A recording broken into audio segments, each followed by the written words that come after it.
Welcome home to USA Global TV and Radio. Ours is a place where dreams take flight, voices are heard, and stories are shared. This is where cultures meet, connections are formed, and ideas are transformed into action. This is your destination for authentic storytelling, diverse perspectives, and meaningful conversations. We're where global stories unite and bridges are built beyond all borders. Discover our world of education, entertainment, hope, and inspiration. Together, we're building bridges worldwide. Subscribe to our USA Global TV channel and download our USA Global TV app. Be our guest or join our team. Visit usaglobaltv.com. With heartfelt thanks to our executive producer, Dr. Jacqueline Kerbeck, music scored by Yifei Tang from Cloud Road Music, creative direction by Paul Garcia, and I'm Al Cini, and I'm very proud to be part of the USA Global TV and Radio family. So join us here at USA Global TV and Radio. Make us your home for global connection. All rights reserved. This video and its contents are the exclusive property of USA Global TV and Radio. Unauthorized use, duplication, or redistribution in any form is strictly prohibited. Thank you for being a part of our global community. Let's inspire together.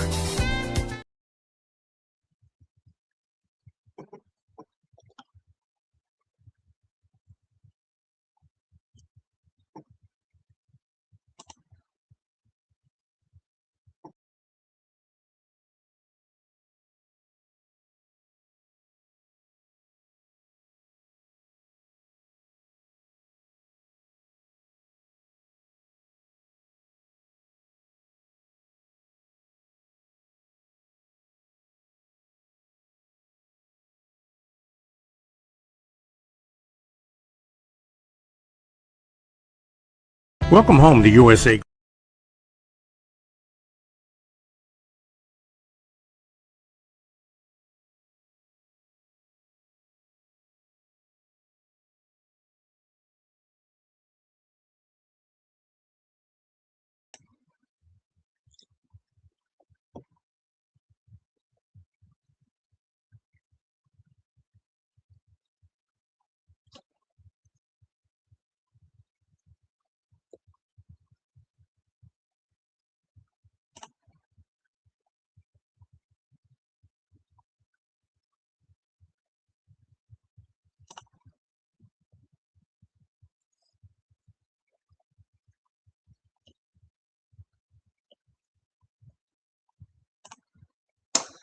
Sorry about that, everybody. Live TV, sometimes mistakes are made, and I just made a couple. So it's great to have you here. Sorry about the delay here in the beginning, but great to have you anyway on You as a Whole, Body, Mind, and Soul. I'm Justin MIRIGLIANI. Wow, I just noticed I blend in with my shirt. All right, we'll take that. So to get serious, we're going to talk about dating and disclosure. What is honest? What is not honest? What should we be doing when we're in a situation where we meet somebody? And I'm going to give you a little bit about what I have noticed. I was married for 20 years and now out in the dating world again. It's been a long time. And I went on a date, I guess it was about 3 or 4 weeks ago. And as most people know, I have an ostomy. I have an ileostomy. I lost my colon in 2015 because of ulcerative colitis and a precancerous condition. And I get advice from both sides. Some people say, well, you should be very upfront about that and tell people ahead of time. So if you go on a date, before you even get to the date, when you talk to the person and give them your number or connect with them in any way, let them know that you have an ostomy. And then I get people on the other side of the spectrum and they say, well, you know what? Don't give them a reason not to give you a chance. Get to know them first. After you know them well enough, then you could let them know that you have an ostomy. I don't know that one is right and one is wrong. I'm not sure. I think those are two good options, but it depends on what you feel. Now, I went out on a date, like I said, about 3 weeks ago, and I did not mention the ostomy at all prior to the date. We just went out and we were having dinner and everything was going well. We were having a nice conversation. I'm not saying I was ready to propose, but certainly I thought this has the potential to be possibly another date, just hang out, whatever. And I mean, it was good enough that she was eating off my plate. I thought that was, at least a sign that there was some attraction and some comfortability um, during that date. And anyway, she asked me about my charity, and she said, I know you have a charity. Why is your charity such a big deal to you? Why that particular uh, area about Crohn's, colitis, and ostomy patients? And I said, well, because I'm an ostomy patient. I'm not going to lie. What am I going to say? Why is it important to me? And make up a story? I can't do that. So I told her, and again, everything seemed fine. Oh, that's really great. And the whole conversation that you think you'd have when you tell somebody. Now, in the back of my mind, I wondered if that was going to be a problem or not. And it didn't seem like one. Everything seemed fine. We ordered food, we ate. And then she said, oh, I got a text from my son. And my son told me the dog threw up. I said, oh man, that's not good. And she was telling me, yeah, I just told him to clean it up. And I said, okay, I didn't think anything of it. And then her phone rang. And she said, I got to take this call. I said, sure. So she got up, she took the call, and she came back and she said, oh, the dog is throwing up multiple times. And my son is really worried. I said, go. I said, just take off. Don't worry about it. And she said, you sure? I could stay while you have your dessert. I said, no, no, no, no. I said, just go. We could do it another time. No big deal. And never heard from her again. There could be other reasons that she decided that she didn't want to continue on with the date. My gut feeling is that it was the ostomy that caused her to think twice. Honestly, it bothered me a little bit because you're sitting in a restaurant and everybody knows what happened. I mean, you could see that she left, and at the time, I wasn't sure if it was true or not. I'm gonna give people the benefit of the doubt. If you get one over on me, congratulations, you win. But I thought perhaps she was being honest and she really had a sick dog, and a 12-year-old son taking care of a dog that's throwing up is, you don't want to do that. You don't want to leave a kid in that. But obviously, when I messaged her again, I didn't hear back from her. So what do I do? I hesitate to say it this way because it does sound like I'm pumping my own tires, but I am a public figure. I'm not a celebrity by any stretch of the imagination, but I'm a public figure. If you go onto if you go onto Google, or if you go onto AI and you type in Justin Mirigliani, you're going to pretty much know the whole story. You're going to know the story of my battle with inflammatory bowel disease. You're going to know the story of my fight with mental illness, depression, anxiety, and OCD. I don't have the luxury to be secretive. I made that choice a long time ago. I'm not going to cry, and I'm not going to ask people to say, well, poor Justin. No, not at all.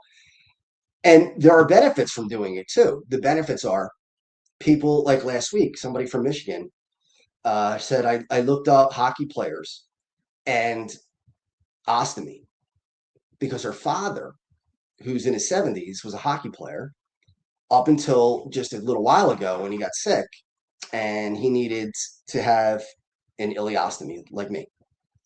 And her father literally told her and her family, can we stop medications? Can we stop treating the diseases that I have? Because he's got some other medical ailments that need to be taken care of. Otherwise, he won't survive. And he asked the family, is it possible that I could just stop the medications and just let nature take its course and I die? And they're like, why? Why would you want to do that? He said, because I don't want to live with an ostomy. I don't want to be alive. I'm never going to play hockey again. I'm 70 whatever years old, 72, whatever it was. And living with an ostomy is not worth it. I'm not going to live. So I get a call last week, and no, not a call. She sent a message on Facebook Messenger, and she said, "Look, I saw that you're a hockey player, that you have an ostomy, and I really think my dad needs to hear from somebody who's been in that position." I said, "Yeah, all right. I'd be happy to, and I'm always going to help people with that." I'm part of Rolf Benershka's Team Hope, and that's what we do. We give people hope. And it's the same verbiage that I gave when I was in that position. I don't want to live with this. I do not want to live with this.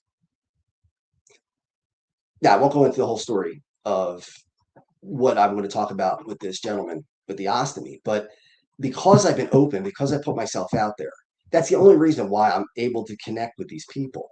And I do connect with people from around the world. It's not every day. It's not even every week, but it might be twice a month. Whether it's in the continental United States or outside, a couple people from Canada, uh, some people in the UK, and it's gratifying. It does take away some of the sting of having to have gone through all of that, and then the upshot of it is having the ostomy. So my way of fighting back is to help people get through it. I don't have, as I said, I don't have the luxury of hiding anything, nor do I want to hide anything. And that was the decision. Now, is it costing me some, I don't want to say opportunities. Is it costing me some relationships? Is it costing me dating relationships? Hey, Claire just joined us. Good to see you. She supports every week, so we really appreciate that. Yeah, I mean, it certainly does put me behind the eight ball in certain situations. There are going to be women that are just going to say, "Look, I can't deal with that. I'm not going to be able to deal with it." So what I did was, on my dating profile, I use Facebook dating. I put who I was. I didn't put just my first name. They recommend you put your first name, and nobody will know who you are, and you can get to know them first. I said, the hell with that. I put everything in there. I put my name first and last. I put why I put my name. I put a picture of myself with my ostomy and the belt that covers up the ostomy, and I just went with it. And I expected there to be less activity. I expected people to uh, get no likes at all. Maybe they're like, I don't want to even take a chance. I mean, I don't know this guy from anything. And why would I even want to even entertain the idea? I don't even know what I'm getting myself into. But I found that the opposite happened. I've gotten more likes, or maybe the same amount. It hasn't changed. I'll put it that way. It hasn't changed. Whether it's more or less, it's around the same. So it really didn't change anything. And I wasn't so fearful because what it is, but I wanted to test it. I wanted to run the experiment and see, does it change anything? And what I think it does is it allows me to have a way to weed out who I don't belong with and who I do. Because if I belong with somebody, it's not going to matter. And if it does matter to them, then they just weren't the right person for me. Now, I'm not saying it's fun. I'm not saying that rejection's a good time, because it's not. Nobody likes it. But I have now decided the route that I'm going to go is I'm just going to let it all out and tell people exactly what I am. And that's the package you get. If you like some of it, you don't have to like 100% of who I am. I don't think anybody, even people who are married for 50, 60 years, I don't think they like everything about the person they're with. There are things that annoy them and things that they say, well, I wish he or she wouldn't do that. So no one's going to be a complete 100% package for you, but we're all a package. And part of my package is coming with the bag, and I've defeated mental illness. Now, is it going to be gone forever? No, it's not going to disappear. It's not going to be, I'm going to constantly have to fight it, but I'll keep fighting it. I'm not giving up. And that's the most important thing. Last year at this time, I'm not sure I could say that. I would not be able to say that. But it's a different time, different treatment. So I have heard arguments again on both sides. You should be upfront and be forward with it, or you should not give them a chance to reject you at first. Let them get to like you. Then when they like you, then you could tell them about whatever it is you got to tell them. And obviously with ostomy, if you go on 4 or 5 dates and things progress and there's going to be some intimacy, you have to let them know before that happens. I mean, I don't think that's fair. Now, some ostomy patients will say, well, I get to decide when I'm going to let it out and tell people. I get to decide. Well, I don't know if you do. I think you get to decide up until you get to the point where it's going to be noticeable. I don't think you could keep that from someone, or at least not get into the position where they see it for the first time and then they have to make a knee-jerk decision. Do they continue with this, or do they say, look, you weren't upfront with me. You should have told me ahead of time. In my judgment, it doesn't have to necessarily be the first date, but you got to get it in there before anything becomes physical. You don't want to spring that on somebody in that situation. And then I was thinking about other things. What about folks who are transgendered? Now, I don't have a problem with somebody being transgendered. I'm fine with it. I know some people who are transgendered. But do you have the responsibility to be upfront with a dating partner if you're transgendered? And I think you do.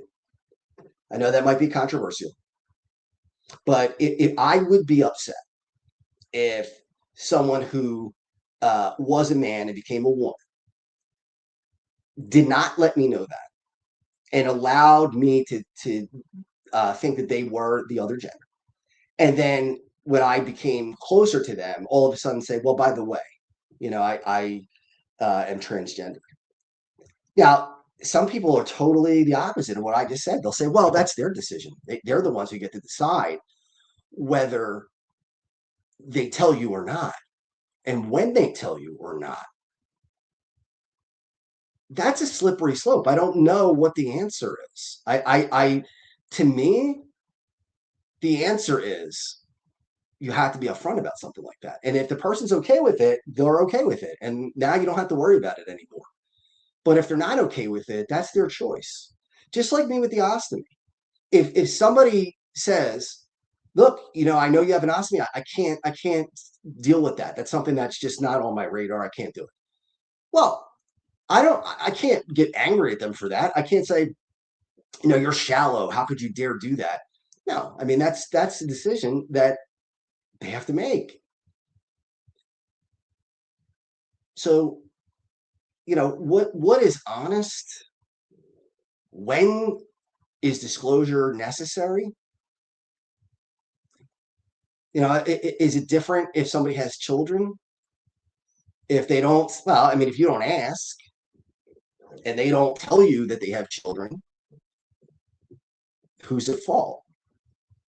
Yeah, of course, if you ask if somebody who you're going to potentially date, if say, do you have children? And they say no, then obviously they're at fault because they're lying. But if you don't ask and they don't tell, is anybody wrong? Lie of omission? It's not an easy, and I say this almost every week.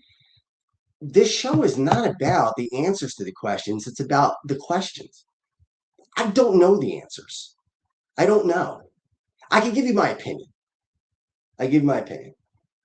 And my opinion for me may be different than what it would be for someone else. And that's all right. That's okay. I have decided that because I don't have the ability to hide what I am and how I am, I'm upfront about it. And I want to tell people about it. I made that decision 10 years ago when I first had my surgery. And I said, this is what I want to do. And if I don't do it, I'm going to feel like I did not use I don't want to say tragedy because it's not really a tragedy, but the unfortunate hand that I was dealt, which stunk. I mean, nobody wants to be told that they have a chronic illness, and nobody wants to be told that that chronic illness is becoming potentially colon cancer. Nobody wants to hear that. I sure did not want to hear that. A 40-year-old, 39-year-old, no, I just turned 40, 40-year-old who's in fantastic shape, working out constantly, just doing everything he can do, is to hear that you're going to have this kind of surgery is tough, really tough, because you think about all the things that might not happen anymore. Will I be able to play hockey again? Will I be able to lift weights again? All those things. And if those things did come back, I'm able to lift weights until a car accident in September, but I've been able to lift weights up until then. Hopefully, if I heal up, come back and do it again. 51 years old, so it'll be a little harder, but I'm trying to stay hopeful. So did I make the right decision 10 years ago? Yeah, I made the right decision. I made the right decision. And the consequences of that decision are that I have to be open. I chose to be open. You can't go halfway. Either you go through the door or you don't. You can't say, well, I want to be open about this part of it, but not about this part. I mean, I guess you can do that, but to me, it's either all the way or it's nothing. And I chose all the way.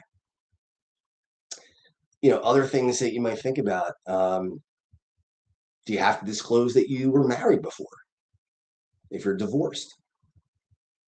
Now, I think eventually you do, but when do you do it? Do you do it immediately before the first date? Do you mention it on the first date? Do you wait a month? What if you're a widow or widower? When do you disclose that? Some people won't date someone who's a widow or a widower. They feel uncomfortable. And again, that's not shallow. Somebody might say, well, that's really shallow. How could they not give somebody a chance and, just make a judgment? Well, that's not shallow. That's a deal breaker for them. Just like kids are a deal breaker for some other people. That's a decision. Some women may be turned off by a bald head and a beard. Other women may like that. They may say, "Oh, I like that look." It's not shallow. That's what their thoughts are. You can't change that. You like what you like. Whether it's if you're not dating somebody because of their ethnicity, because you don't like a certain group, that's bad. That's something that is wrong. But if somebody said, "Look, Justin, you're Italian, you're too dark. Your beard is too dark, your skin is too dark. I prefer really light skinned guys with red hair." That's not bad. That's not shallow. That's what they like. I went out with a girl in November, and we had a few dates, and it was okay. But one of the things that bothered me was she wanted to know why everything was why. Why do you lift weights? And I had just gotten out of the gym. I just had the car accident. Had I not been in the car accident, I would have still been lifting. And I told her, I said, well, I started when I was 16 and I liked it. And I liked it that I could put something into it and see results, right? So I could go to the gym, I could work out. And then within a couple of weeks, couple of months, couple of years, you look different. You are in good shape. Your heart's better. Your lungs are better. You look nicer. I don't know what this is with, guys especially can't say that they want to look better. Why would you not want to look better? Why is it shallow for a man to say, I want to look my best? It's not shallow. Yet that seems to be the thing. Oh, this guy flexes or this guy takes a video of himself in the gym. I did that. So do a lot of guys who lift weights and women, which they should. You're putting in the time. You're putting in the effort. You're doing something that it doesn't make you better than anybody else, but it does make you have a level of discipline that's pretty cool. It doesn't matter if you're ripped and shredded. I mean, there are guys that I lifted with that were way better built than I was. Didn't change that I was well built. But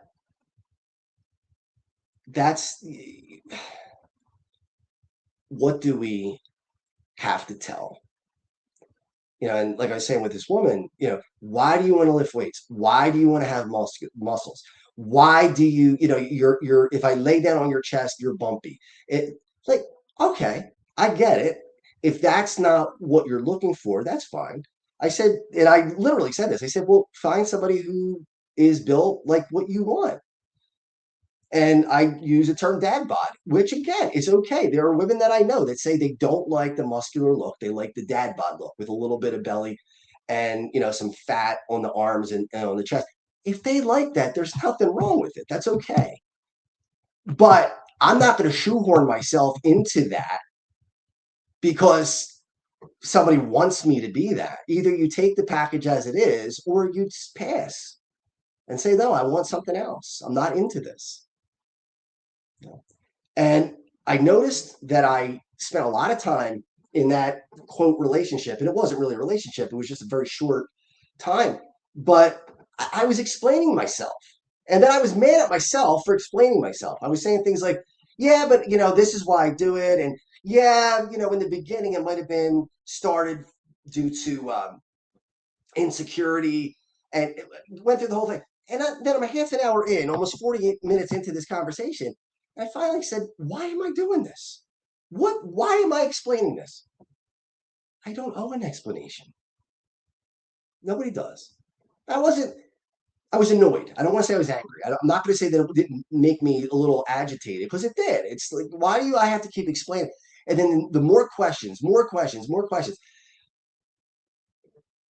is what it is. I decided that's how I want to be built. Period. Some people will like it. Some people won't. It's okay.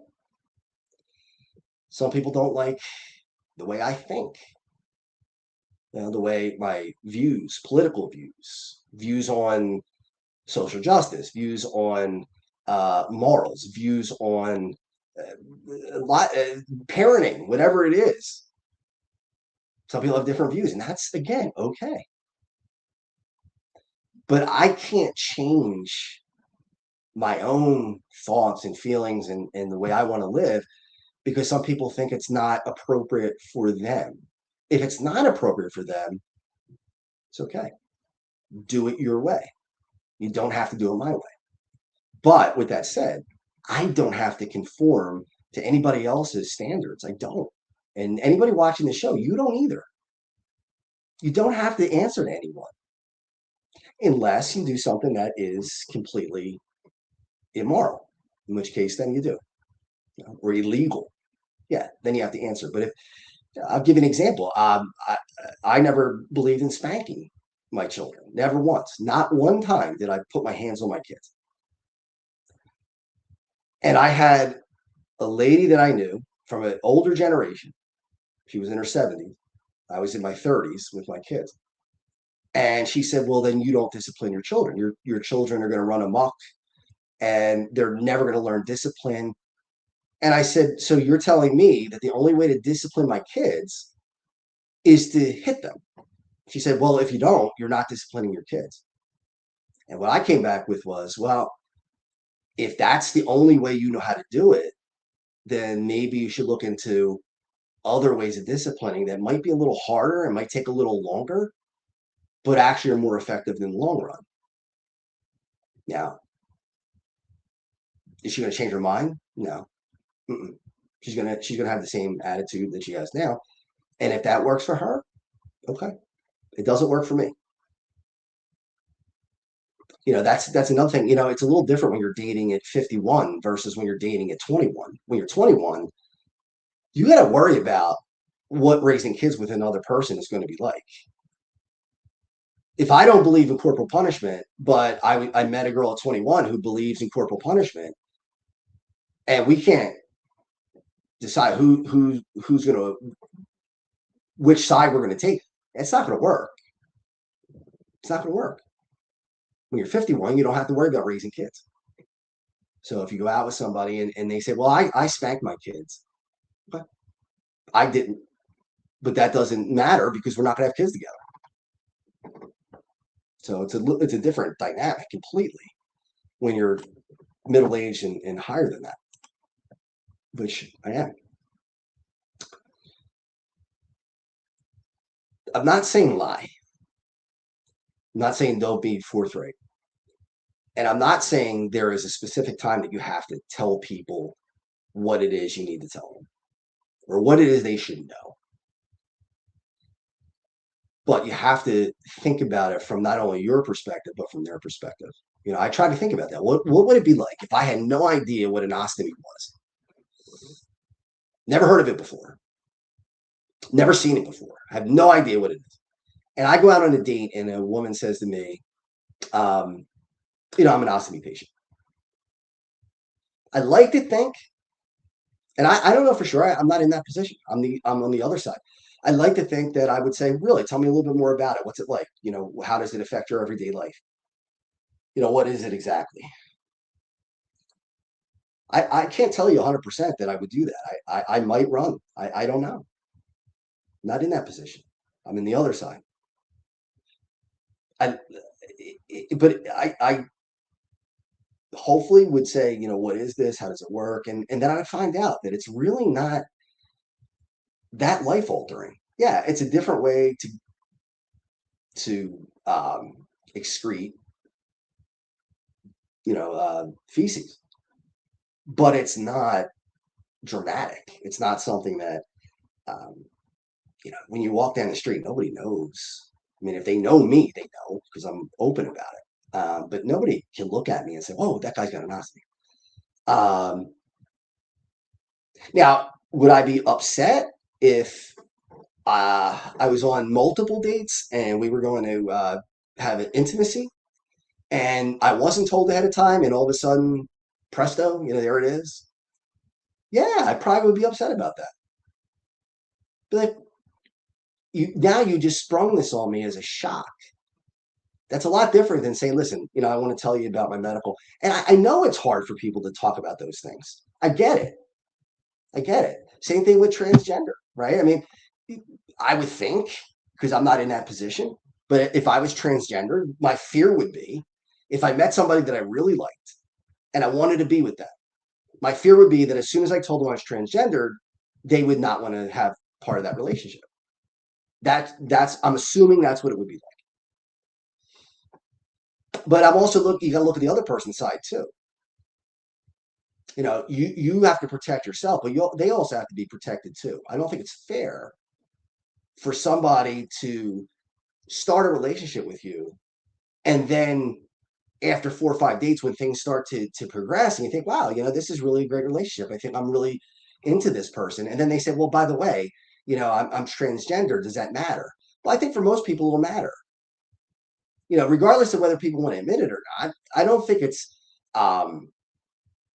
homophobic or if it's prejudice or anything that you would say that you'd want to date somebody who's cisgender, the opposite gender. I do. I would not be comfortable with dating someone who was male. I would prefer somebody who was born female. That's a preference. But I should be able to make that decision. And that's what I'm doing with the ostomy stuff and the mental health stuff. Again, mental health. Yes, I was in a psych ward in July and August last year. Now, for some people, that's a no right off the bat. And there's nothing wrong with those decisions. They might say, look, I just don't want to have anything to do in a relationship like that. I could be friends with somebody, just like I could be friends with somebody who's transgendered. I don't care. We could go out, hang out. We could have, dinner together. We could go out to lunch, whatever. That's fine. But I don't want a physical relationship in that setting. Well, somebody might say the same thing about me with mental illness or with the back. It's okay. They get the right to make that decision. I don't get the right to say to them, well, you're a bad person if you can't just overlook it. If you can't, you can't.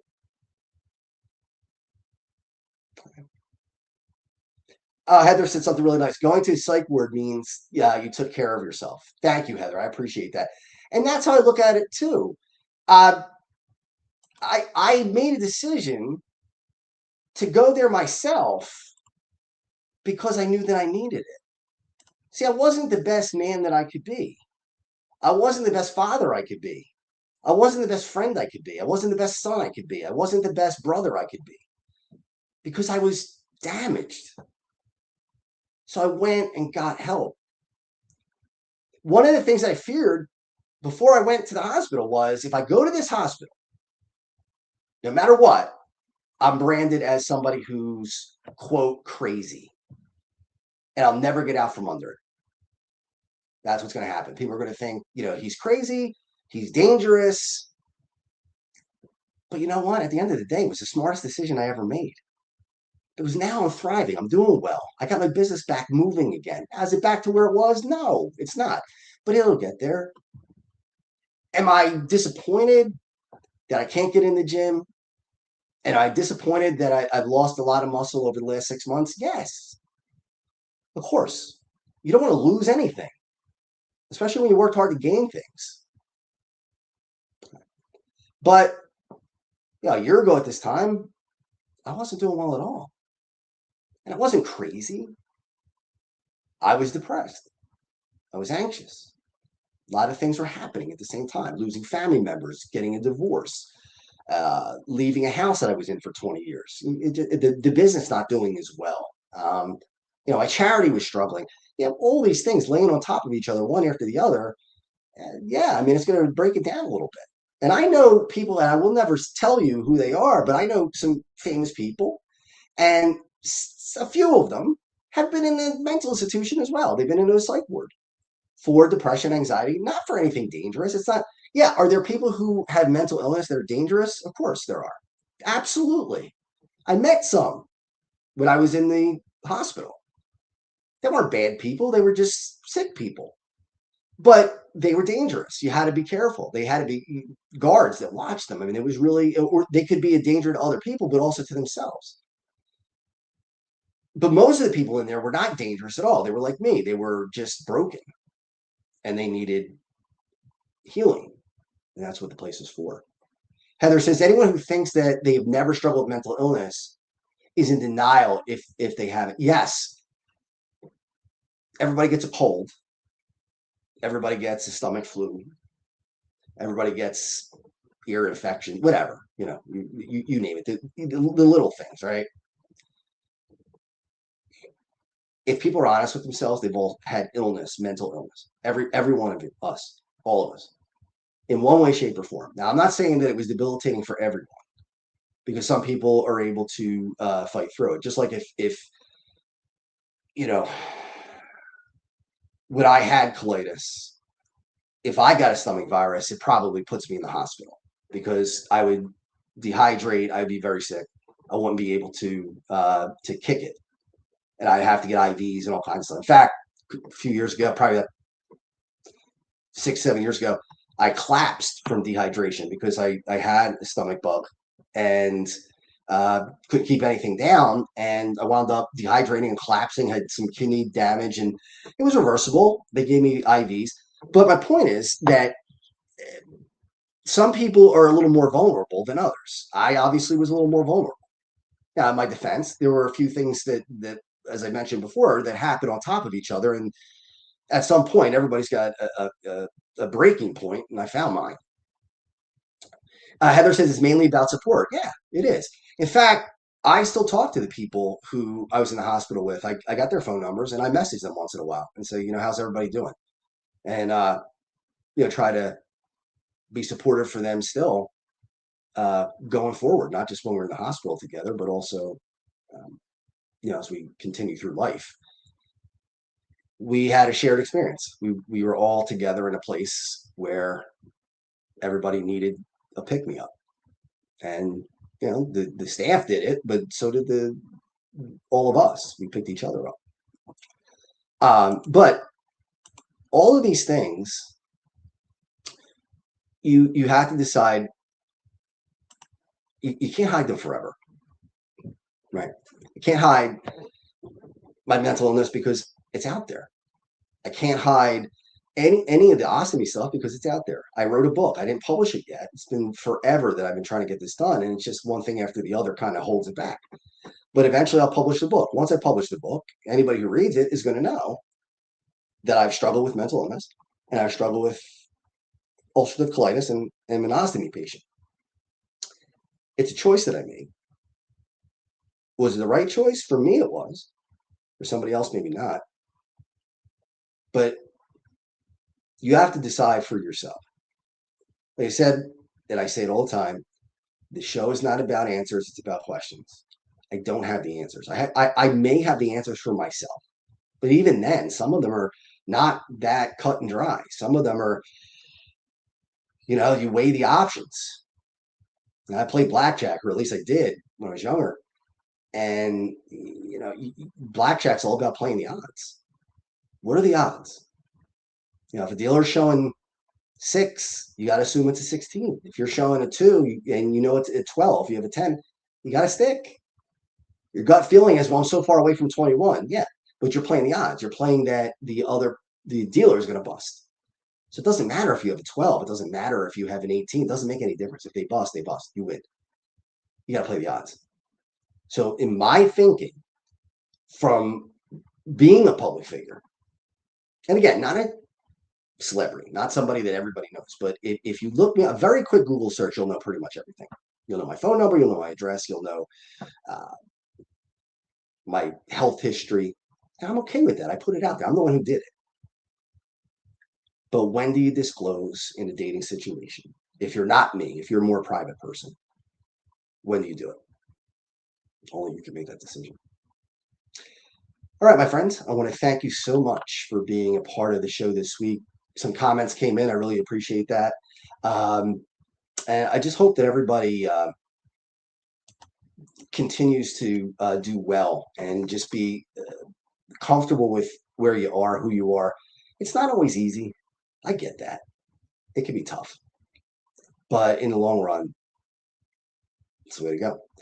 All right. I will see you next week in the same place. Have a great rest of the week. Enjoy your holiday if you celebrate. And be well. Thank you, viewers and listeners of USA Global TV and Radio, for joining us today. We're honoured to have your time and attention as part of our global community. At USA Global TV and Radio, we believe in the power of authentic conversations, meaningful connections, and creating a world of possibilities together. Want to be part of something bigger? Join our team of elevated listeners at usaglobaltv.com, a space where your voice matters and your ability to listen transforms relationships. Stay connected with us across all our platforms for thought-provoking discussions, expert insights, and empowering stories. Subscribe to our channels at youtube.com/c/USA-Global-TV.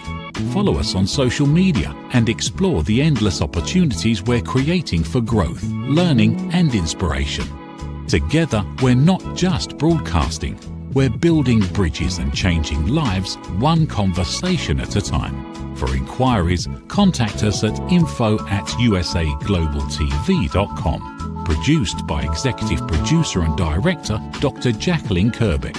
Voiceover by Mike Porter. Creative direction by Paul Garcia. All rights reserved. Visit usaglobaltv.com to view our full terms and conditions. USA Global TV and Radio proudly presents Tracy Cram Perkins, a dementia caregiving survivor teaching how to balance care with peace of mind. #1 resource for dementia caregivers. It's the book Dementia Home Care: How to Prepare Before, During, and After. Over 17,000 copies sold of this must-have guide. And now a testimonial from Tracy Smith. If I was to describe this book to someone who is going through a similar situation, I would underscore how important it is to have some sort of a tool or a guidebook to help you through certain stages. And there's so many, it's such an unknown topic to the average person. And to have this as a reference is essential. It's going to help you get through it personally, as well as help your loved one manage. To learn more, go to tracycramperkins.com. Tracy Cram Perkins is an award-winning author. She's also the host of Dementia Home Care television show. Watch it here on USA Global TV and Radio.